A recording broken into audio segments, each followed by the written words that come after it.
moral story. Story name is Thirsty Crow. Hello friends, my name is Priyanshi Omudakhe. I am studying in second standard. I am going to tell moral story.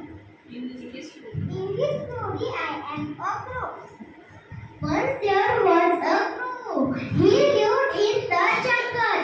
One day, crow was wandering the jungle.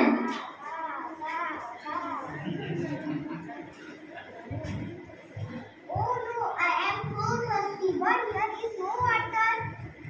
Crow started searching the water.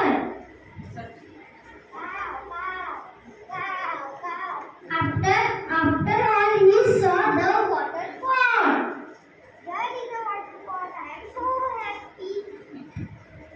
Crow went to the waterfall, but here was little water in the pond.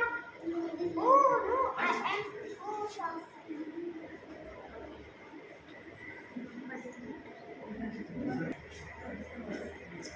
I am so thirsty.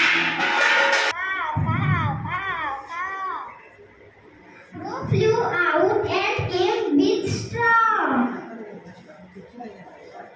Now he reached the water. He drank water.